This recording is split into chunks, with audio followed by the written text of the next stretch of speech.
Halo, selamat pagi saudara. Apa kabar Anda di hari ini? Seperti biasa, Sapa Sumbaksel menyapa pagi hari Anda dengan dialog menarik mengenai peristiwa terkini maupun topik menginspirasi.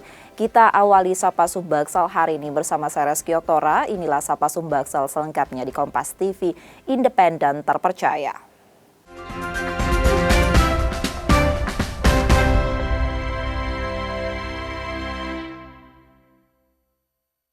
Saudara, kelompok pemilih pemula dianggap punya potensi mempengaruhi pemilu 2024 karena jumlahnya yang besar. Lalu bagaimana agar pemilih pemula ini bisa menggunakan hak pilihnya dengan baik?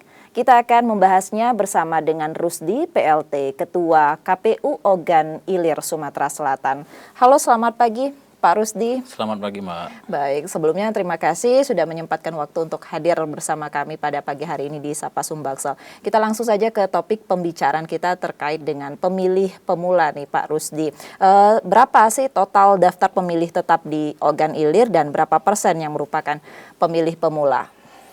Ya, terima kasih Mbak. Selamat pagi para pemirsa semua. Jadi untuk di Kabupaten Ogan Ilir, jumlah daftar pemilih tetap itu 315.528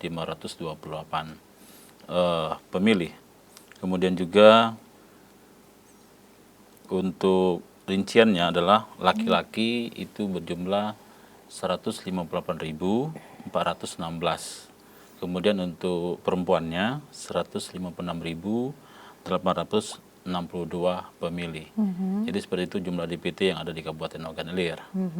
Kemudian di dalam rinciannya bahwa di batasan umur mulai dari generasi Z itu berjumlah 62.000. Kemudian juga ada generasi milenial. Generasi Z tadi itu berumur 17 tahun ke atas sampai 24 tahun. Kemudian ada generasi Z, generasi milenial itu dari umur 25 tahun sampai umur 40 tahun. Kemudian juga ada generasi boomers, kemudian ada generasi lansia. Nah, jadi totalnya berjumlah 315.528 DPT, seperti itu Mbak. Baik, Pak Rusdi, terus bagaimana partisipasi masyarakat Ogan Ilir untuk turut aktif selama pemilu beberapa kali ke belakang ini? Untuk diketahui bahwa di Kabupaten Ogan Ilir dari pemilu ke pemilu itu di tahun 2019 itu jumlah partisipasi itu mencapai 72% yang ada di KPU Kabupaten Ogan Ilir. Kemudian juga target ke depan semaksimal mungkin kita akan bekerja mensosialisasikan kepada masyarakat. Target KPU Kabupaten Ogan Ilir adalah 80% ke depan untuk tahun 2024 nantinya. Seperti itu Mbak. 80% target untuk ke depan. Apa saja upaya yang sudah dilakukan sampai saat ini Pak? Saat ini kita sudah mempersiapkan untuk sosialisasi kepada masyarakat sesuai dengan generasi-generasi yang saya sebutkan tadi. Yang pertama adalah generasi Z. Kita akan ke sekolah-sekolah, go to sekolah, go to pesantren. Karena di Ogan Ilir ini lebih banyak pesantren.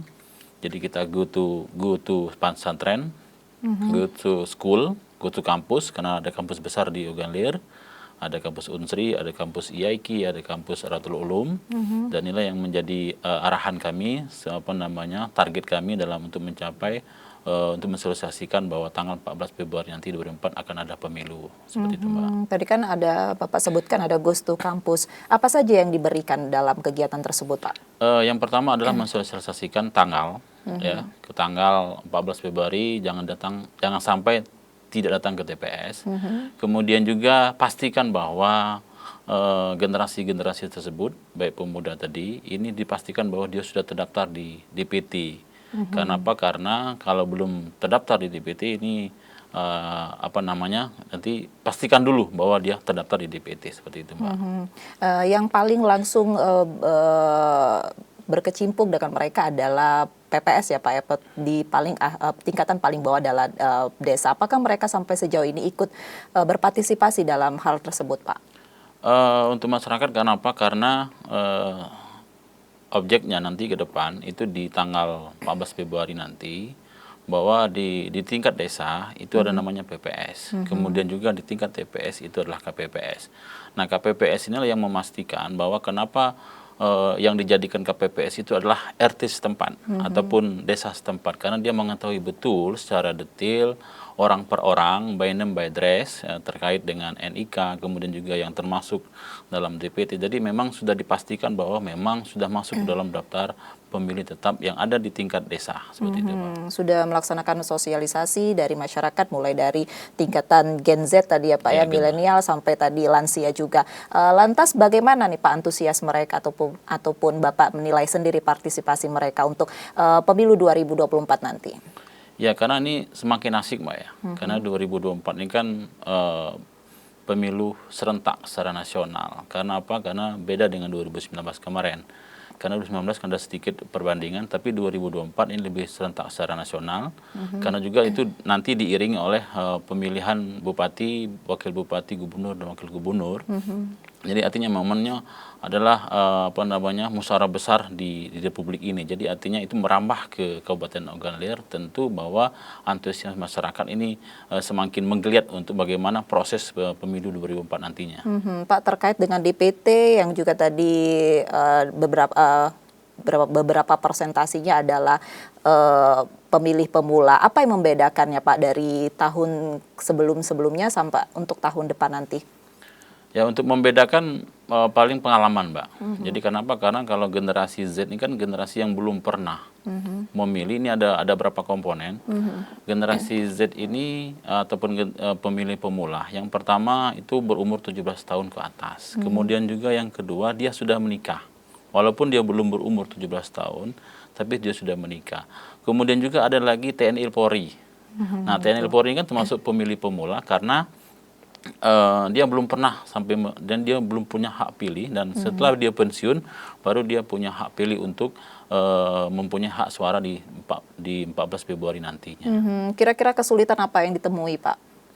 Sejauh ini belum kita ketemukan kesulitan itu. Karena apa? Karena kita dengan dunia digital hari ini, karena kami KPU Kabupaten Ogan-Ilir sudah menyiapkan media-media sosial terkait dengan bagaimana mensosialisasikan itu, kemudian juga menyampaikan baik secara media maupun kami secara langsung terjun kepada masyarakat terkait dengan sosialisasi. Kemarin sudah kami lakukan upaya sosialisasi ke beberapa sekolah yang ada di Kabupaten Ogan-Ilir, dan kami mengunjungi, dan juga di sekolah kebetulan itu ada pemilihan ketua OSIS, sekaligus kami langsung terjun ke lapangan, langsung mensosialisasikan terkait dengan persiapan dan pelaksanaan pemilu di tahun 2004 di tanggal 14 nanti. Baik, sampai ke 2024 nanti targetnya ada berapa sekolah nih Pak atau tempat-tempat yang menjadi sasaran daripada pemilih pemula ini?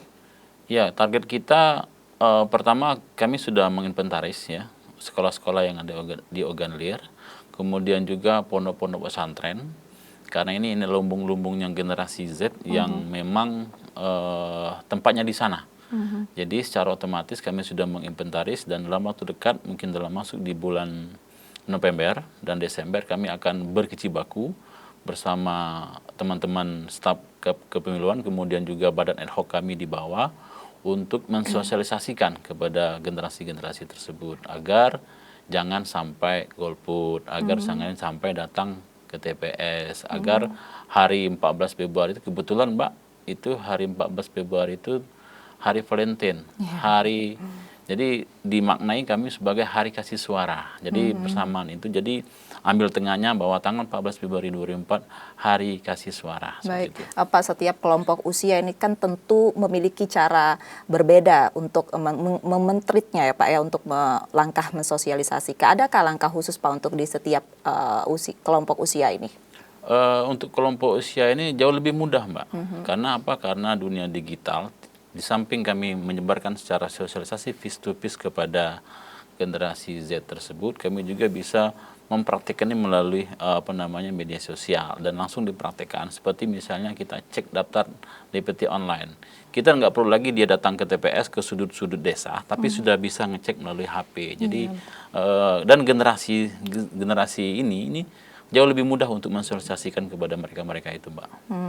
Baik, ada 315.528 pemilih tetap ya Pak untuk di Kabupaten Ogan-Ilir. Usai jeda saudara, kami akan kembali lagi, tetaplah bersama kami di Sapa Sumbaksol.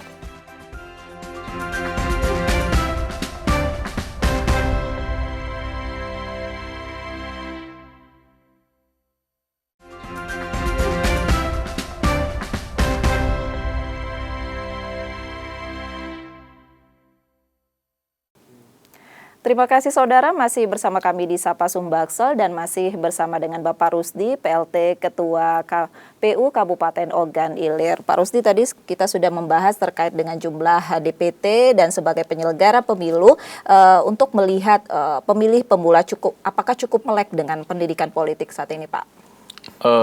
Perkara melek nggak melek itu kan yang pertama adalah bagaimana penyelenggara pemilunya. Jadi bagaimana strategi, ini adalah skenario penyelenggara agar ini pemilih pemula ini bisa melek. Jadi adalah satunya dengan strategi-strategi yang kami lakukan. Yang pertama adalah langsung go to kampus, go to school. Inilah upaya untuk bagaimana mereka supaya melek. Kemudian juga selanjutnya di samping go to kampus, kami juga melalui medsos ya. Jadi kami sudah membuat konten-konten kreatif terkait dengan pemilih pemula ini agar menggunakan hak pilihnya di tanggal 14 Februari nanti seperti itu. Mungkin apa saja nih yang perlu mereka ketahui gitu, pengetahuan dasar? Ya, pengetahuan dasar terkait dengan pemilu nanti, bahwasanya kita akan memberikan edukasi terkait dengan pemilu ini, apa pentingnya pemilu ini. Yang pertama bahwa ini sesuai dengan Undang-Undang 7 tahun 2017 bahwasanya penting karena ini untuk menjamin sistem ketatanegaraan. Jadi sistem ketatanegaraan ini penting karena apa? Karena untuk menjamin sistem yang ada di negara kita ini, bahwa dengan adanya pemilu ini penting ya. Karena apa? Karena dengan pemilunya kita bisa memilih pemimpin-pemimpin, kemudian juga orang akan memilih legislasi, pemimpin-pemimpin yang ada duduk di DPR, duduk di Senayan, duduk di provinsi. Artinya bahwa ini penting buat para pemilih pemula karena apa? Karena substansinya adalah ketika ini dilontarkan kepada mereka bahwa ini sangat penting, artinya bahwa ini sudah akan menjamin kelestarian bangsa ini seperti itu, Mbak. Karena pemilih pemula ini juga, Pak, menjadi target sasaran pemburu amanah rakyat seperti itu ya, Pak ya. Dan bagaimana caranya kita agar mereka tidak mengarah ke politik identitas, Pak, atau mereka tidak ditunggangi dengan kepentingan-kepentingan tertentu? Tentu kita akan mensosialisasikan kepada mereka bahwa ketika akan memilih, ketika dia menggunakan hak pilih, ini tentu kita harus memberikan pengertian bahwa yang pertama kita filter dulu calon-calon legislasi, calon presiden dan sebagainya agar jangan sampai mereka asal milih. Jadi artinya bahwa kita juga memberikan edukasi terkait dengan kepemimpinan ke depan nantinya, kemudian juga kita berikan pemahaman bahwa memilih calon-calon legislasi itu harus sesuai dengan mempunyai kemampuan, mempunyai kapasitas, mempunyai kapabilitas, track recordnya jelas seperti itu, Mbak. Jadi sehingga dia tidak memilih asal-asalan saja. Jadi baca dulu, terawang dulu siapa yang menjadi calon tersebut. Apakah pilihan orang tua mereka mempengaruhi pilihan mereka sendiri, Pak, sampai sejauh ini? Bapak melihatnya seperti apa? Ya tergantung, Mbak. Tergantung anaknya biasanya. Jadi tapi paling tidak kalau memang tentu kami di sini di KPU akan memperkuat memperkuat sistem sosialisasi yang akan disampaikan kepada masyarakat bahwa jangan sampai salah memilih. Nah, tentu kita memberikan edukasi terkait dengan pemahaman bahwa pilihlah pemimpin yang memang benar-benar mumpuni untuk memajukan Kabupaten Ogan Ilir khususnya dan umumnya di pelaksanaan pemilu 2024. Baik, dari mereka ini juga tak sedikit yang skeptis ya, Pak, yang sudah hilang kepercayaan kepada penyelenggaraan pemilu seperti itu. Lantas bagaimana cara KPU Ogan Ilir untuk meminimalisir hal tersebut? Tentu KPU Kabupaten Ogan Ilir dan KPU secara umum, tentu kami di sini penyelenggara di tingkat bawah yang menjalankan regulasi yang kebijakan dibuat oleh KPU Republik Indonesia. Tentu kami sudah memastikan bahwa pelaksanaan pemilu di tahun 2015 bahwa kami sudah melaksanakan secara selesai, tuntas, tidak ada permasalahan, kemudian zero konflik. Tentu juga itu merambat ke KPU di Provinsi Sumatera Selatan, khususnya KPU Kabupaten Ogan Ilir, bahwa yang didengung-dengungkan bahwasanya di Kabupaten Ogan Ilir akan kacau seperti itu. Ternyata terbukti di 2019 kita sudah masyarakat sudah berhasil dan pelaksanaan secara aman, lancar, dan tertib. Baik, Pak Rusdi, selain ikut menggunakan hak pilih, pemilih-pemilih juga bisa ikut aktif dalam pengawasan penyelenggaraan pemilu. Mungkin bentuk konkretnya yang sudah terlaksana apa, Pak? Ya tentu karena urusan pemilu ini kan bukan urusan penyelenggara saja, kan tetapi semua stakeholder itu boleh untuk memantau pelaksanaan pemilu. Kan sesuai dengan mekanisme yang ada. Masyarakat umum boleh langsung memantau. Kenapa? Karena kita secara transparan sesuai dengan prinsip pemilu bahwasanya transparan, terbuka terkait dengan pungut hitung kita secara transparan, secara rekap terbuka, penghitungan suara nantinya secara terbuka. Jadi artinya bahwa masyarakat mempunyai hak langsung untuk memantau dan kita sebagai penyelenggara tidak menutup-nutupi. Jadi artinya bahwa kita pelaksanaan nanti itu secara terbuka dan secara transparan dan itu bisa dipertanggungjawabkan. Baik, karena untuk meningkatkan partisipasi pemilu bukan hanya kerja penyelenggara pemilu saja ya Pak, namun juga masyarakat luas. Kita akan kembali lagi usai jeda saudara, tetaplah bersama kami di Sapa Sumbaksol.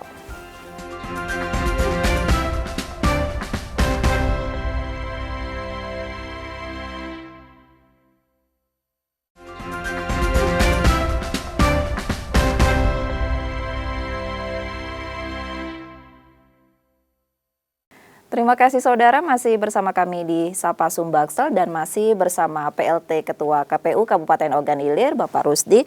Pak Rusdi, apa tahapan pemilu 2024 yang saat ini tengah berjalan, Pak? Tahapan saat ini kita akan menunggu tanggal 3 November nanti penetapan di CT dan akan diumumkan pada tanggal 4 November calon legislatif yang ada di Kabupaten Ogan Ilir, karena di Kabupaten Ogan Ilir ada 5 dapil, ada 5 dapil calon-calon legislatif tersebut, Mbak. Oke, sejauh ini ada tantangan yang ditemukan Pak di lapangan? Tantangan yang untuk pemilih pemula ya, tentu dalam hal ini tentu pada kesempatan ini bahwa tantangan ini paling berita-berita hoax ini, Mbak. Ini yang menjadi kadang-kadang konten-konten yang mengarah kepada hal-hal yang menyimpang terkait dengan proses-proses penyelenggaraan pemilu. Nah, jadi untuk saat ini gangguan-gangguan medsos saja yang menjadi tantangan kami, dan tentu kami pada kesempatan yang lalu sudah memastikan bahwa berita-berita hoax itu harus ditangkal sehingga memberikan pemahaman kepada generasi-generasi pemula agar itu jangan sampai berita-berita hoax itu dimasukkan dalam masukan secara mentah-mentah. Jadi perlu sharing, perlu filterisasi terkait dengan berita-berita tersebut. Dan juga mereka harusnya menjadi partisipasi nomor 1 ya Pak, terkait dengan teknologi, karena di Gen Z dan juga milenial ini kan mereka adalah kelompok-kelompok yang memang melek terkait dengan teknologi seperti itu Pak ya.